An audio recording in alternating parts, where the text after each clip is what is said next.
Kenya. Tamu sana, tamu sana, tamu sana, yes, tamu sana. Yesterday, Junet Mohamed was in Murang'a County and he gave out a speech that has really been going viral.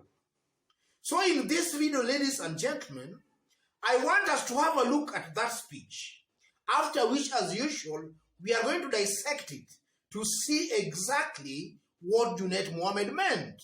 Have a look at this. That's Junet Mohamed. And that speech, ladies and gentlemen, has really been going viral. And I felt it was worth analyzing and discussing here. So if in case you've just bumped here for the very first time, subscribe, give this video a like. Thank you, God bless you, God bless Kenya. That speech raises two critical issues. The first issue, Junet exposes William Ruto as a propagandist and a liar. That's the first critical issue coming out from that speech. And then secondly, Junet Mohamed renders Mudavadi's economic blueprint just as a mere wishful thinking. Something that Mudavadi is just saying but he cannot actually implement. Those are two things that comes out very clearly listening to Junet Mohamed. Let's start with the first issue. Junet exposes Ruto as a liar and a propagandist. Yes. William Ruto is on record stating clearly that he's going to form a government with Mama Mboga, Boda Boda, Watu wa Viosk, such kind of people. William Ruto is on record stating that. And also William Ruto is on record telling Kenyans that some people are dynasties, while others are hustlers. And the same William Ruto, about 2 days ago now, joined Mudavadi, or rather invited Mudavadi into forming a political alliance or a coalition. What does that show? That exposes William Ruto as a propagandist, a liar, somebody who is just thriving on lies to hoodwink and suspecting Kenyans into voting for him. Because William Ruto is coming out as a leader who is actually not very truthful with Kenyans. And if you listen to William Ruto some months back, or rather some weeks back, as he was talking about he wants to form a government with Mama Mboga, in my considered opinion, I tend to believe William Ruto was not actually truthful with himself and with Kenyans. At that time he was making such kind of remarks. I know behind the scenes, he was working very hard, very desperately, to make sure he seals a political deal or pact with even Wetangula or even Mudavadi. That was in private. And then in public, he was cheating Kenyans that actually he wants to form a government of Boda Boda, Mama Mboga, and Watu wa Viosk. That has really been proved as a lie. So that propaganda or lie by William Ruto has actually backfired. Kenyans now know for a fact that William Ruto is not serious when he says he wants to form a government with Mama Mboga. Those are just political gimmicks. And then secondly, William Ruto is talking about the bottoms up. And we know for a fact, ladies and gentlemen, that one thing that has taken a majority of Kenyans to the bottom is corruption. And I'm saying that because according to the Auditor General's report, about 30% of our annual budget is lost to corruption. If we have a budget of 3 trillion, about 1 trillion is lost to corruption. And as things stand today in Kenya, the person widely accused of corruption is none other than William Ruto.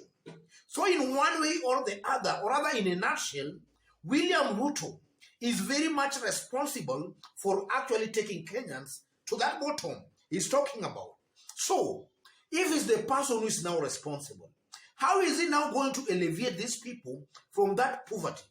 The truth of the matter here, ladies and gentlemen, is that if William Ruto was to form the government then in my considered opinion, these people are at the bottom, are going to sink deeper into that bottom. Because that's exactly William Ruto's brand of politics.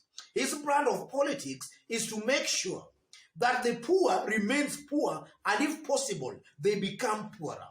Because that's exactly what we have been seeing in the period, or rather in the time, William Ruto has been in government.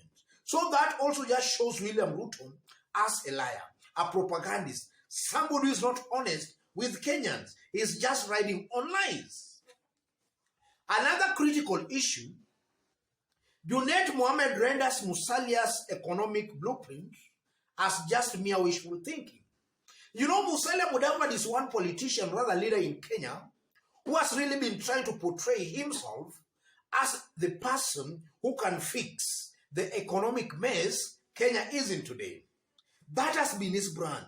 And sometimes back, when William Ruto was talking about bottoms up, Musalia Mudavadi actually used a bottle to demonstrate what bottom up actually means.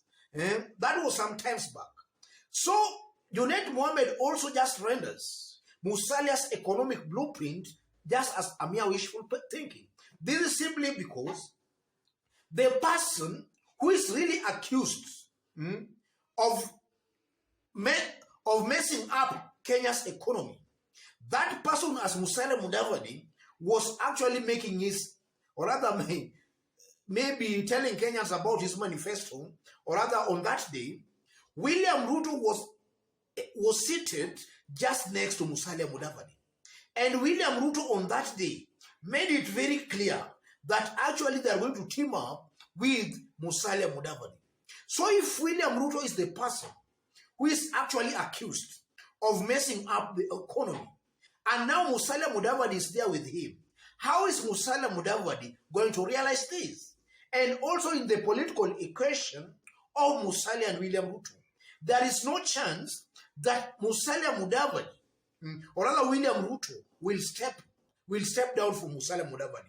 In my considered opinion, there is no such kind of, that chance is very remote. So it's just a given fact that either Musalia will support William Ruto for the presidency, or he will rally behind William Ruto. And if that happens again, how is Musalia Mudavadi going to realize his economic blueprint in a government headed by William Ruto? Somebody, a leader, who is really accused that is actually responsible for the economic mess Kenyans are in today. That just means Musalia's economic blueprint, these ones is actually been talking about, those are just wishful thinking that actually does not believe in, or he does not know how he will implement. Otherwise, ladies and gentlemen, if you've just bumped here for the very first time, just as I did indicate when we were starting, subscribe, give this video a like. To all our fans, our subscribers, who have also not yet subscribed, subscribe and also give this video a like. Thank you. God bless you. God bless Kenya. Tamu sana yetu.